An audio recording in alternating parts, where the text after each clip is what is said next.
Dieu va disposer toutes choses. Au 6e jour, il décide de créer l'homme. Cela veut dire, mesdames et messieurs, que l'homme ne vient pas pour chercher la gloire, mais l'homme vient pour rencontrer la gloire. Tu ne viens pas au monde tant que tout ce qui est prévu pour ton épanouissement n'existe pas. Si tu es venu au monde, c'est que la gloire qui est prévue pour toi existe. Avant que Adam n'arrive, Dieu a pris le soin de créer la mer, de créer la verdure, de créer les animaux, de créer le pétrole, de créer toutes les richesses, les pierres précieuses. Alors au moment où Adam existe, Dieu dit à Adam, domine et assujettis, multiplie-toi. Pourquoi? Parce que tout ce qui est nécessaire pour ton épanouissement existe. Autrement dit, l'enfant de Dieu doit comprendre qu'on ne vient pas sur la terre pour poursuivre la gloire. On vient sur la terre pour ressembler à celui qui nous a fait naître, parce que lui seul sait où est-ce qu'il a caché ce qu'il a réservé pour toi. Nous ne venons pas sur la terre pour poursuivre la richesse. Nous venons sur la terre afin réellement de nous connecter à Dieu. Voilà pourquoi vous allez comprendre que il dit l'obéissance vaut mieux que le sacrifice. Ça veut dire quoi? Le fait que Dieu te donne une orientation et que tu la suives,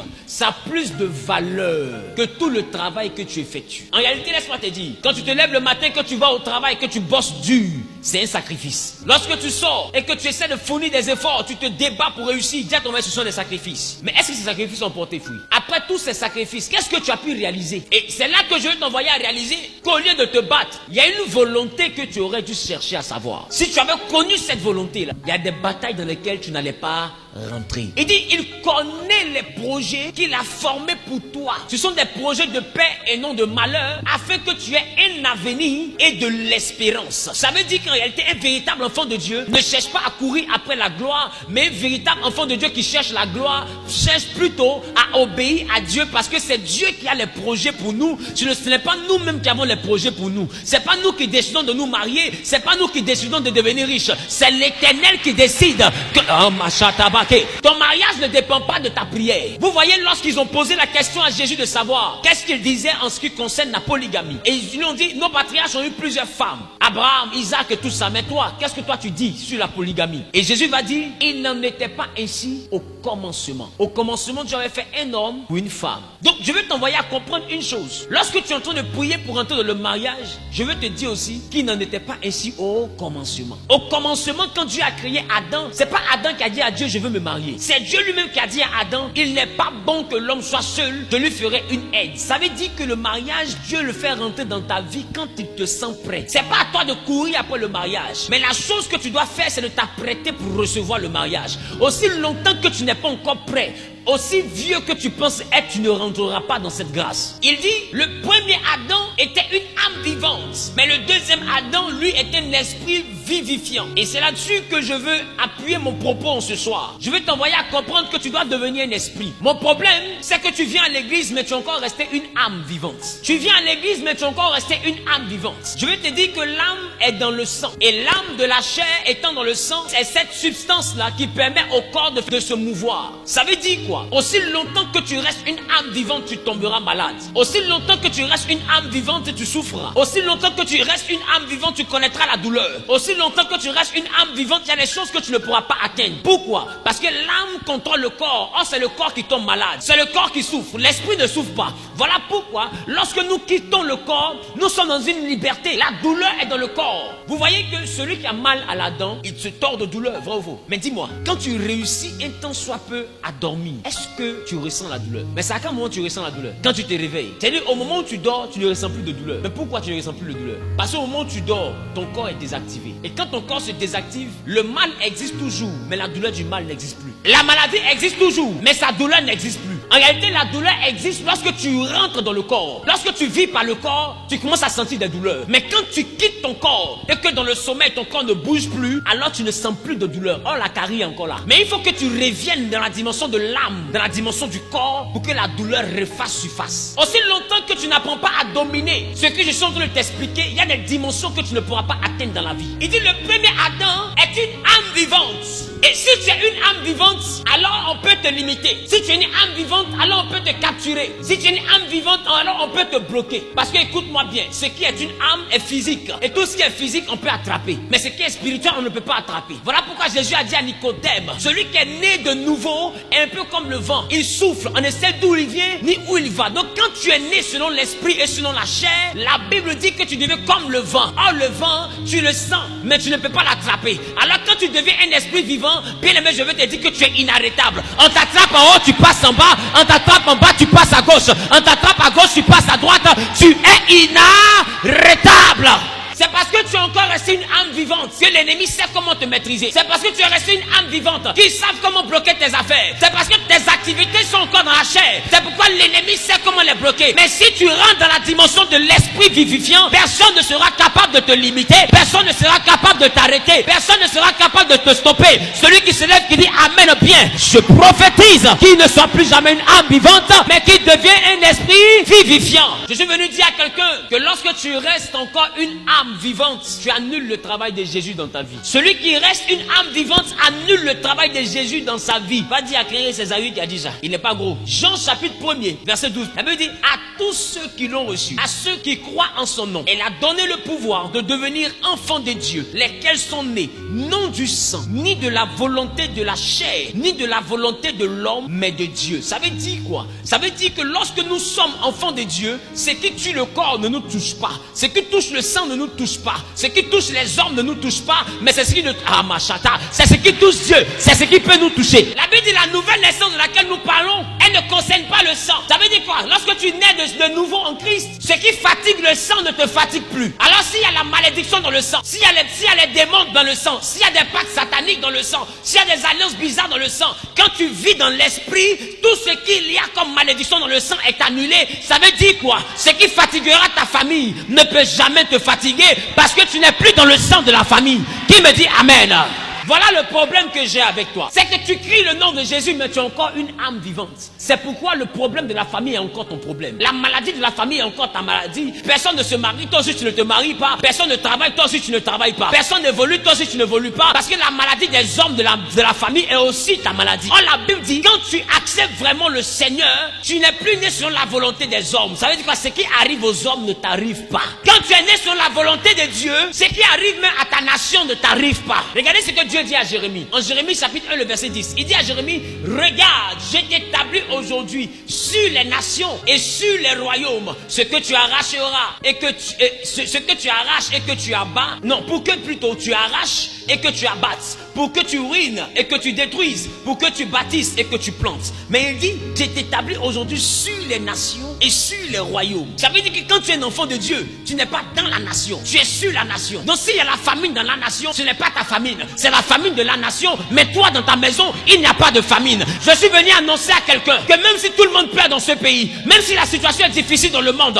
mais ta vie ne connaîtra pas de difficulté si tu quittes la dimension du corps et que tu rentres dans la dimension de l'esprit. Qui me dit amen bien? La chose lui arrive au nom puissant de Jésus. Le problème d'une nation n'est pas ton problème. Le blocage d'une nation n'est pas ton blocage. Même si tu vis en Europe, même si tu vis aux États-Unis, peu importe l'endroit où tu vis, même si quelque chose de négatif sévit dans le pays, mais toi seul, ta maison ne sera pas touchée.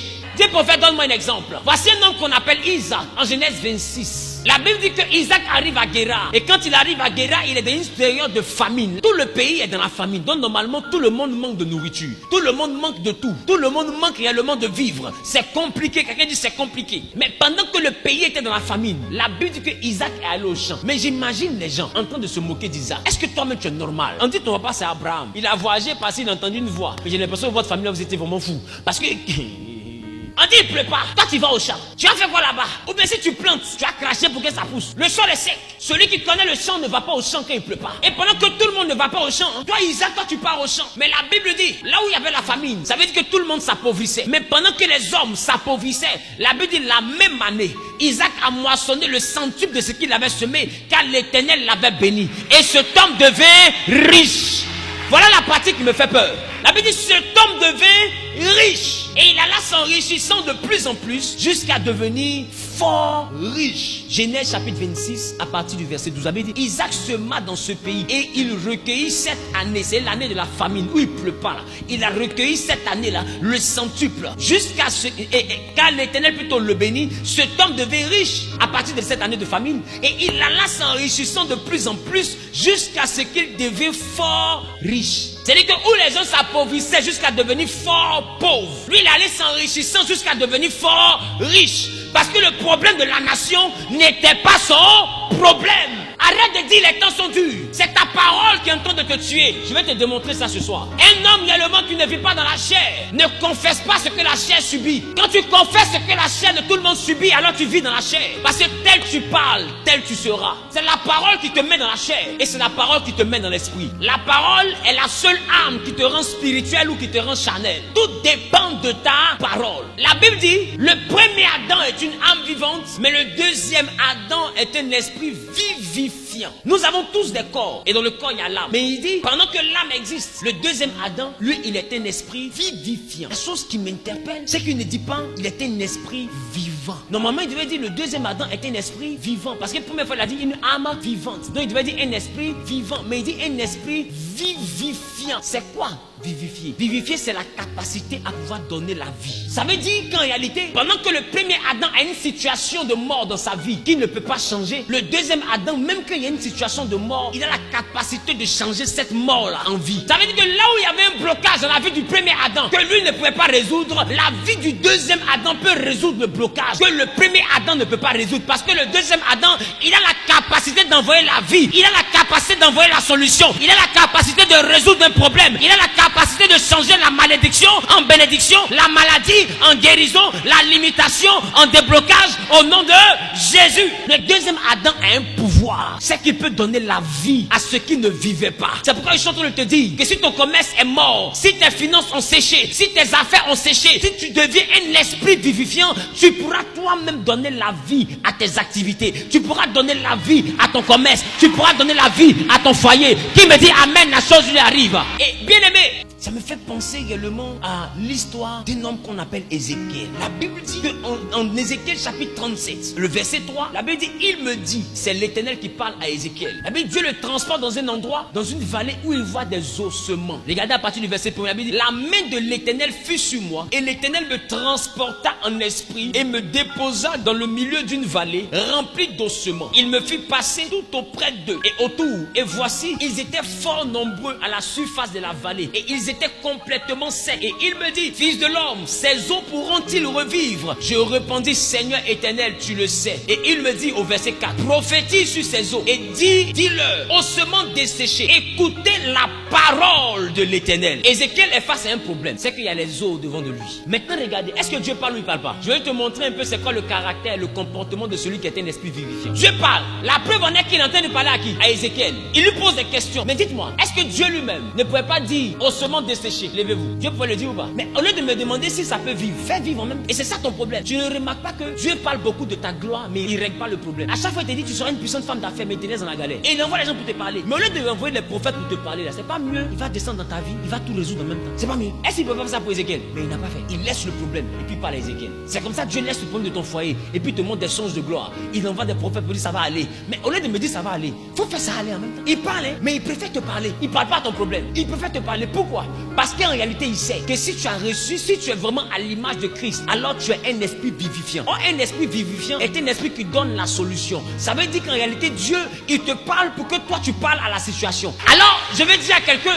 que la situation dans laquelle tu vis ne dépend plus de Dieu, ça dépend de toi. Dieu t'a déjà dit que tu es une puissante femme d'affaires. Maintenant, ça dépend de qu'est-ce que toi tu dis à la galère chaque fois que tu te réveilles. Ça dépend de ce que toi tu dis à la pauvreté à chaque fois que tu te réveilles. Ça dépend. Si tu passes ton temps à dire, je suis piquant, tu seras piquango. Qu'est-ce que tu dis toi-même? Parce que Dieu t'a dit que tu vas marquer ta génération. Il t'a déjà dit que tu es la personne que ta famille également va craindre. Mais quand il finit de te dire ça, toi tu dis quoi à ta réalité? Votre problème, c'est que vous voulez que Dieu vienne résoudre le problème. Il ne va pas le faire. Jean chapitre 6, le verset 63. Il dit, c'est l'esprit qui vivifie. La chair ne sert de rien. Les paroles que je vous ai dites sont esprit et vie. Ça veut dire quoi? Si jamais tu veux que la situation comme Ézéchiel change, il faut arrêter de faire confiance à ta chair. Commence à faire confiance à tes paroles. Même quand ta chair souffre, que tes paroles ne disent pas souffrance. Il dit la chair ne sert à rien. Donc même si tu as mal dans ta chair, il dit ce qui donne la vie. Il dit la chair ne sert à rien. Mais les paroles que je dis, ce sont elles, ces paroles-là qui sont esprit et vie. Donc ça veut dire que l'esprit qui vivifie est dans la parole. Même si ta vie souffre d'une maladie, même si ton corps souffre de la galère, même si tu souffres du chômage dans le corps, même si tu souffres d'une maladie quelconque dans le corps, tu souffres vraiment d'une oppression dans le corps, mais je vais t'annoncer une chose, tu ne dois pas souffrir dans ta bouche. Souffre dans le corps, mais ne souffre pas dans la bouche. Une femme a voulu envoyer Jésus à souffrir dans la bouche. Elle vient et puis elle dit à Jésus, oh, pendant qu'il porte sa croix, il tombe. Elle lui donne de l'eau et puis elle dit pitié, elle pleure. Jésus ouvre sa bouche. Normalement, oui, il est là, ça fait pitié. Et puis il dit à la femme, même si tu me vois dans le corps souffrir, mais ne pleure pas pour moi. Ça veut dire que même si mon corps souffre, moi je ne souffre pas. Ton problème c'est que ton corps souffre et puis ta bouche souffre. Donc qu'est-ce qui va changer la situation? Que dit Ézéchiel? Est-ce que tu penses que la situation peut changer? Il dit c'est toi qui sais. Et Dieu lui dit puisque tu dis c'est moi je sais. Alors ouvre toi-même ta propre bouche et prophétise. Qu'est-ce que tu fais de ta bouche? Tu passes toujours ton temps à dire la maladie va me tuer. Oh. Depuis je suis malade ça ne finit pas. Oh. Et vraiment c'est dur. Oh. Notre famille là vraiment on souffre. Oh. Les sorciers là vont nous tuer mais on finit par te tuer. Les sorciers là vont nous détruire, ils vont finir par te détruire. Vraiment personne ne se marie. C'est quand la victoire mais tu vas jamais te marier parce que toujours tu es en train de dire personne ne se marie. Quand tu te réveilles, que tu sors de la maison, tu vas dire je suis la seule personne qui va se marier dans cette famille. Mais si vous voulez aligner votre célibat comme si c'était convoi, mais moi, vous allez prendre votre convoi pour m'accompagner à la mairie. Qui me dit Amen? Si vous voulez faire escalier de pauvres, mais je serai la seule personne riche parmi vous. C'est ça, la mort et la vie sont au pouvoir de ta langue. Ton problème, c'est que tu pleures dans ton corps avec ta bouche. C'est pourquoi le véritable enfant de Dieu, même quand il souffre dans le corps, mais il ne doit pas souffrir dans la bouche. La mort et la vie sont au pouvoir de la langue. Celui quiconque l'aime en mangera les fruits. Mais ma version est plus claire que ce que toi tu as l'habitude de lire. Ma version t'explique mieux ce que toi tu as l'habitude de lire. Ma version dit, la langue a pouvoir de vie et de mort. Ça veut dire que si la pauvreté doit continuer dans ta vie, ça dépend de ta langue. Le pouvoir n'est pas dans ton corps. Ton corps peut souffrir. Mais ce qui va changer la nature de ton corps, la vie de ton corps, la situation de ton corps, le quartier dans lequel ton corps va vivre, le foyer dans lequel ton corps va vivre, ce qui peut changer ça. Maintenant, regarde ce que la Bible continue pour dire. La Bible dit, ceux qui aiment parler en goûteront les fruits. Mais ils goûteront les fruits de quoi? De ce qu'ils aiment dire. On dit la langue a pouvoir de vie, la langue a pouvoir de mort. Maintenant quand tu aimes parler là, tu vas goûter les fruits de ce que tu aimes dire. Donc je vais demander à quelqu'un, quand tu prends le temps de parler, qu'est-ce que tu aimes dire? C'est ce que tu aimes dire là qui fait ce que tu deviens. C'est ce que tu aimes dire qui met au monde ce que tu deviens. La langue a pouvoir de vie et de mort. Ceux qui aiment parler en goûteront les fruits. C'est si ta langue aime dire la mort, tu vas goûter les fruits de la mort. Si ta langue aime dire la vie, tu vas goûter les fruits de la vie. Si la langue aime dire j'ai rien, tu vas goûter les fruits de j'ai rien. Si la langue aime dire vraiment les hommes ne restent pas avec moi, toujours ils ne restent pas avec moi, toujours ils ne restent pas avec moi, tu vas goûter les fruits de il ne reste pas avec moi, il y a bagoumenini, ça va chagrin d'amour. Toujours en train de pleurer, en train d'écouter slow, tu écoutes zouk et puis tu pleures. Parce qu'il n'y a pas quelqu'un qui aime zouk et quelqu'un qui a chagrin. Et tu es couché comme ça, puis dès que le morceau passe comme ça, on dirait ton grand-père il vient de mourir à l'instant même. J'ai déposé les clés. Je me rappelle au moment où il y a pas de Guillaume chez lui là-bas. Reste en train de te rappeler. La mort et la vie sont au pouvoir de la langue. Ça veut dire que ceux qui aiment critiquer là aussi, là, ils mangent le fruit de leur critique. Et comme critique donne pas bon fruit, si c'est pas constipation, quelles sont les paroles que tu as l'habitude de prononcer sur ta vie? On dit ceux qui aiment parler, comprenez que votre langue là, a pouvoir de vie et de mort. Tu mets un enfant au monde et puis tu le regardes, tu dis bête là. Tous les jours, ça c'est ton injuste. Regarde comment il est bête là-bas.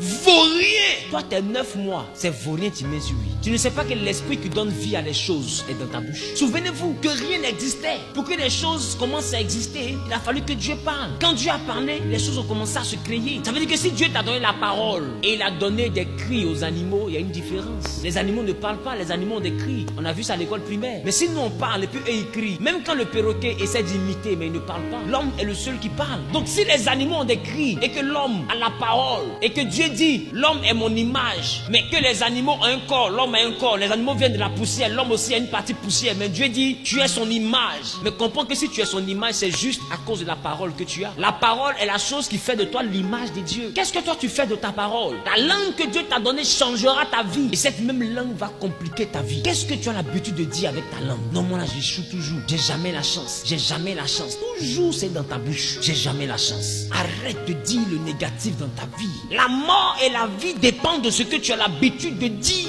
Qu'est-ce que ta bouche déclare tous les jours? Cela engendrera ce que tu seras tous les jours. Arrête de faire les éloges des problèmes. Arrête de faire les éloges de la sorcellerie. Quand tu fais les éloges de la sorcellerie, c'est la sorcellerie qui vivra dans ta vie. Mais je veux qu'à partir d'aujourd'hui que tu arrêtes. Arrête de déclarer que rien ne va. Arrête. Sois comme le poisson. Même quand il pleure, on ne voit pas ses larmes, il est là dans l'eau. Ton problème, c'est que dès qu'il y a un problème, il faut que tout le monde sache ton problème. Et ta bouche, ton problème est sur ta langue. C'est ça le problème. Et c'est ce qui fait que ton problème ne change jamais. Parce que la langue donne vie à ce qu'elle prononce tous les jours. Quand Dieu a voulu que tout existe, il a parlé. Et quand il a parlé, les choses ont commencé à exister. Tout ce que tu dis de ta bouche existe. Tout ce que tu prononces de ta bouche prend vie. Quand nous prenons Deutéronome, nous comprenons que la parole de Dieu est morte. La parole de Dieu ne peut pas te bénir. Deutéronome 28, verset 1er nous dit: si tu obéis à la voix de l'Éternel ton Dieu, en observant et en mettant en pratique tous ces commandements que je te prescris aujourd'hui, l'Éternel ton Dieu te donnera la supériorité sur toutes les nations de la terre. La Bible dit: si tu obéis à la voix de l'Éternel. C'est la parole de Dieu, n'est-ce pas? Vous avez tous une Bible à la maison, donc tu as la parole avec toi. Maintenant dis-moi, est-ce que ta vie a changé? La parole ne change pas la vie. Tu peux avoir la parole dans ta maison et ta vie ne changera pas. Tu peux avoir même 15 paroles, Bible, tu vois, sont 15 à la maison. La parole est là. Tu respectes la Bible. Quand un enfant touche, non, ne touche pas ça, c'est la parole de Dieu. Ta vie ne change pas. Maintenant, cette parole-là, il faut qu'elle se transforme en voix. Ça veut dire que la parole peut être dans ta maison. Aussi longtemps que la parole est déposée là, elle ne changera rien dans ta vie. Mais quand la parole quitte la chaise et rentre dans ta voix, elle devient vivante. Aussi longtemps que la Bible est dans ta bouche, est dans ta maison et pas dans ta bouche, tu ne deviendras personne. Tu deviendras quelqu'un le jour où la parole ne sera plus un livre, mais va devenir une voix. Voilà pourquoi la Bible dit: si tu obéis à la voix de l'Éternel. La voix de l'Éternel n'est pas la parole de l'Éternel, mais la voix de l'Éternel transporte la parole de l'Éternel. Est-ce que quelqu'un me comprend? Aussi longtemps que la parole n'est pas transportée par une voix, elle n'existe pas. Aussi longtemps que la parole n'est pas transportée par une voix, elle ne peut pas se glorifier. Il faut que la parole soit transportée par une voix. Voilà pourquoi la Bible déclare qu'il envoya sa parole et sa parole les guérit. Mais laisse-moi te dire, une parole qui est dans un livre, comment on l'envoie? Si tu insultes ton ennemi, tu mets dans le livre et puis tu fermes, comment il entend? Comment faire pour envoyer ta parole à arriver chez lui? C'est par la voix. Et quand tu vas lui dire point, il va dire: mais pourquoi tu m'insultes en anglais? Pourquoi? Parce que ce que tu penses est rentré dans quoi? Dans la parole. C'est pourquoi même la loi dit que la parole vaut l'acte. Parce que tout ce qui est parole peut tuer. Tant que la Bible est déposée comme un simple livre, je veux te dire que la Bible dans ta maison n'est pas différente réellement d'un roman d'Adoras, n'est pas différente d'une encyclopédie, mais la Bible devient différente de tout ça lorsque la Bible rentre dans ta parole. Voilà pourquoi la Bible dit en 2 Corinthiens: il nous a rendu capable d'être ministres d'une nouvelle alliance, non de la lettre, mais de l'esprit. Il dit: la lettre tue, mais l'esprit vivifie. Celui qui a l'esprit a une chose avec lui, ça s'appelle la parole. Voilà pourquoi Jésus dit: mes paroles sont esprit. L'esprit que je suis est dans ma parole. C'est pourquoi il y a des vieux au village. Sa dimension spirituelle est dans sa parole. Des fois il te dit, il fait ça te suit, hein? Ou bien il te dit: tu vas voir, ça te suit. Parce que l'esprit qu'il représente est dans sa parole. Il dit: la lettre, c'est tant que c'est écrit noir sur blanc, ça tue, ça ne sert à rien. Tu vas avoir ça dans ta maison et puis tu seras de plus en plus pauvre. Ta vie ne changera pas. Mais il faut maintenant que tu quittes la lettre pour entrer dans l'esprit de la lettre. Beaucoup ont la lettre mais n'ont pas l'esprit de la lettre. La lettre devient un esprit lorsqu'elle prend possession de ta parole. Voilà pourquoi Dieu dit à Josué, pour réussir dans la vie, que le livre de la loi ne s'éloigne pas de quoi? Il n'a pas dit que le livre ne s'éloigne pas de ta chambre. Il n'a pas dit que le livre ne s'éloigne pas de ton sac. Transporter la Bible tous les jours dans ton sac ne fait pas de toi un enfant de Dieu puissant. Ce qui fait de toi un enfant de Dieu puissant, ce qui fait de toi quelqu'un qui va réussir, ce qui fait de toi quelqu'un qui peut changer la situation de sa famille, c'est que le livre là, qui contient la lettre, ne s'éloigne pas de ta bouche. Or la bouche transporte quoi? La voix. Donc tant que la Bible ne devient pas une voix, tu ne réussiras jamais. Il faut que tu sois capable de transporter la lettre dans ta voix. Il dit que le livre de la loi ne s'éloigne pas de ta bouche. Médite jour et nuit afin d'agir sur tout ce qui est écrit. Il dit: c'est alors que tu réussiras, c'est alors que tu auras le succès. Le succès et la réussite sont rattachés à la proximité qu'a la parole de Dieu vis-à-vis de ta bouche. C'est pourquoi Deutéronome parle de bénédiction, mais Deutéronome dit: si tu obéis à la voix, si la parole devient une voix que tu suis, si la parole devient un principe de vie que tu confesses, tu auras la bénédiction. Lorsque je prends la parole de Dieu, je remarque que Jésus dit: vous priez, vous n'êtes pas exaucés car vous priez mal. Je vais te dire une chose, excuse-moi, ça te choque. Je demande pardon, dis à ton voisin, il a demandé pardon. Pardon. Dieu s'en fout de ta prière. Faut dire à Jamé que c'est moi qui dis ça. Ça fait 10 ans que tu pries, tu es devenu quoi? Ta vie allée où? Tu les poursuis depuis 10 ans, les sorciers, ils ont grossi au contraire. C'est comme si ta prière allait donner une vitamine. Tu sais pourquoi? Parce que ta prière ne transporte pas la voix de Dieu. Ta prière transporte ta propre voix. La Bible dit, vous priez, vous n'êtes pas exaucés parce que vous priez mal. Or, lorsque tu pries, tu fais connaître tes besoins à Dieu. Mais il dit, même quand tu fais connaître tes besoins et que tu ne reçois pas l'exaucement, c'est parce que tu fais mal connaître tes besoins. Mais j'ai envie de te demander, la même Bible dit, avant que tu ouvres la bouche pour demander à Dieu, il sait ce que tu vas lui demander. Donc s'il sait ce que tu vas lui demander, avant que tu lui demandes, ça sert à quoi de lui demander? Est-ce que Dieu est en train de se contredire? Je ne pense pas. Pendant que 1 Thessaloniciens 5,17 me dit, priez sans cesse. Mais si je dois prier sans cesse et dire ce que Dieu sait déjà, pourquoi je prie? Prier, ce n'est pas dire ta vie à Dieu. Tu n'as rien à expliquer à Dieu. Pendant qu'on te gifle, il est à côté de toi. Il n'y a pas un chapitre de ta vie que Dieu a raté. Pendant qu'on te renvoie, il est là. Donc tu n'as pas venu te mettre encore à genoux pour dire, Seigneur m'a renvoyé. Tu lui dis ce qu'il sait déjà. Il était là quand on te chassait. D'ailleurs, même avant qu'on te renvoie, 2 jours avant, lui savait pourquoi on a été renvoyé. Au moment où on a commencé à gâter ton nom, lui il entendait. C'est toi qui n'entendais pas. Donc tu n'as pas un paramètre de ta vie que tu peux expliquer à Dieu dans la prière. La chose que tu peux expliquer à Dieu, c'est le paramètre de sa parole qui va l'obliger à te redonner un travail. Tu n'as rien à expliquer à Dieu. Alors, lorsque tu pries avec ta situation, Dieu s'en fout de ta situation. Il ne veille pas sur ta parole pour l'accomplir. La Bible dit, il veille sur sa parole pour l'accomplir. Alors, au moment où tu pries, tu ne dois pas lui donner ton problème. Donne-lui sa parole qui concerne ton problème. Arrête de lui donner ton problème. Arrête de lui dire, je suis stérile. Des stériles, il y en a des milliers sur la terre. Et puis, le monde n'a pas cessé d'exister. Anne, d'habitude, quand elle partait parler à Dieu, elle dit, Seigneur, on m'insulte. Mais si on t'insulte, Dieu s'en fout. Est-ce que c'est lui qu'on insulte? C'est toi qu'on insulte. Si on te chasse de ta maison, en quoi est-ce que ça concerne Dieu? Non, dis-moi en quoi. C'est qui la plus tape? Même pour toi, il est derrière moi à la croix, c'est suffisant. La chose que tu dois faire, c'est de lui rappeler la partie de sa parole qui va l'obliger à changer ta vie. Arrête de venir avec la pitié. Si Dieu doit bénir par ordre de pitié ou bien par les méthodes de pleurs dans la prière, ton nom n'est même pas béni. Il y a des gens, ils ont fini à pleurer. Et ils pleurent même plus. Ils sont mauvais dans pleurs. C'est des ingénieurs pleureurs. Avant même d'ouvrir, même pleurs, ils vont faire introduction. Toi même tu pleures, me dis, hey, pourquoi tu pleures comme ça? Arrête ça. Parce que, hey, moi, j'ai pleuré.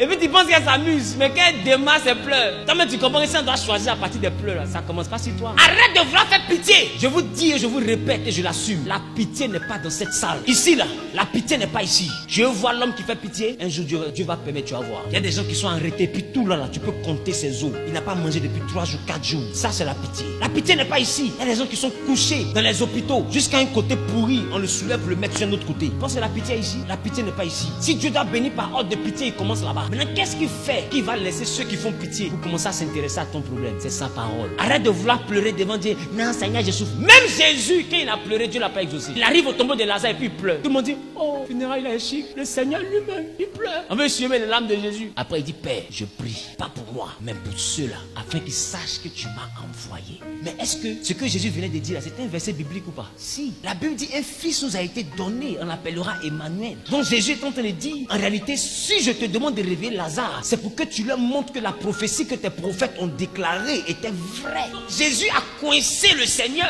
Lazare doit sortir. Si Lazare ne sort pas, c'est que Dieu ne l'a pas envoyé. C'est que Ésaïe a menti. C'est que Osée a menti. C'est que Joël a menti. C'est que Daniel a menti. C'est que Malachie a menti. C'est que tous les prophètes ont menti. Oh, Dieu ne peut pas faire de tout cela des menteurs. Jésus a déjà coincé le Seigneur au mur. Et il a dit ça à haute voix. Et il dit quoi? Si il s'est pas réveillé, c'est que tu m'as pas envoyé.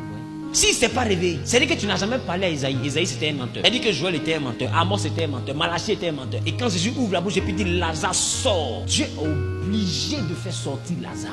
Arrête de pleurer. Quand Jésus pleurait, Lazare n'est pas revenu à la vie. Tu penses que tu fais pitié? Arrête-moi ça. Que la parole rentre dans ta voix. Ta voix doit transporter ta parole. Ta voix ne doit pas transporter tes problèmes. Il dit dans ton cœur, il y a beaucoup de projets, mais seul le dessein de l'Éternel s'accomplit. Ça veut dire que lorsque tu présentes à Dieu tes projets, il faut t'assurer à ce que tes projets correspondent à ses projets. Et là encore, il y a encore la parole du Seigneur. Il faut connaître les projets de Dieu pour toi selon la parole du Seigneur. Pour que tes projets soient pris en compte par le Seigneur. Il ne faut pas que ta voix transporte ta parole. Regardez, même quand nous prions, Jésus même ne veut pas qu'on prie avec notre propre voix. Voilà pourquoi, lorsque nous finissons de prier, on nous enseigne toujours qu'on doit dire au nom de Jésus, j'ai prié. Ça veut dire quoi? Tout ce que j'ai dit là, c'est pas moi-même qui ai parlé, c'est elle en face de moi. Si je la gifle tout à l'heure, et puis j'ai dit au nom de grâce, j'étais giflé. Il veut de mettre qui en parle? C'est elle et puis grâce. Parce que qu'est-ce que grâce m'a dit qui m'a fait la gifler au nom de grâce? C'est-à-dire que si tu m'as vu te gifler, c'est pas moi qui t'ai giflé, c'est grâce qui m'a dit gifle. Donc ça veut dire que quand tu pries et que tu finis pour dire au nom de Jésus, j'ai prié, tout le feu que tu as as mis sur les sorciers, tu te dit, c'est pas moi qui ai mis le feu, c'est Jésus qui a mis le feu. Ça veut dire qu'encore que Jésus est en train de te dire, il dit tout ce que tu vas demander au Père en mon nom, le Père va te donner. Pourquoi? Parce que c'est pas ta voix, c'est ma voix qu'il est en train d'entendre. Parce qu'à la fin, tu as signé avec mon nom. C'est un peu comme quelqu'un qui a le cachet du président. Il écrit tout ce qu'il veut comme décret et il finit, il fait quoi? Il met le cachet. C'est le président. C'est le cachet. C'est le sceau présidentiel qui est là. Tu veux pas. Ça là, on va s'interroger dessus. Et c'est ça la puissance du nom de Jésus. Même ta prière ne doit pas transporter ta propre voix. Arrête de présenter ta voix à Dieu. Arrête de te confier à la parole. Confie-toi à la voix de Dieu. Permets à ce que cette parole de Dieu devienne ta voix. Et comme elle va devenir ta voix, Dieu a montré le secret à Josué. Il dit la parole ne doit pas s'éloigner de toi. Médite ça jour et nuit. Chaque jour, tu dois être en train de lire la Bible pour que la Bible soit en toi et que toi tu sois dans la Bible. Parce que Jésus a dit, si vous êtes dans ma parole et que ma parole demeure en vous, demandez tout ce que vous voulez et le Père va vous donner. Voilà la formule. C'est-à-dire que même quand je suis en train de prier, je dois être en train de prier étant dans la parole et avec la parole qui est en moi. C'est-à-dire que dans ma prière, il doit avoir la parole de Dieu. Il doit avoir, il est écrit. Combien sont les chrétiens maintenant qui existent, qui prient en disant à Dieu, il est écrit. Plus personne ne sait ce qui est écrit. Tout ce qu'ils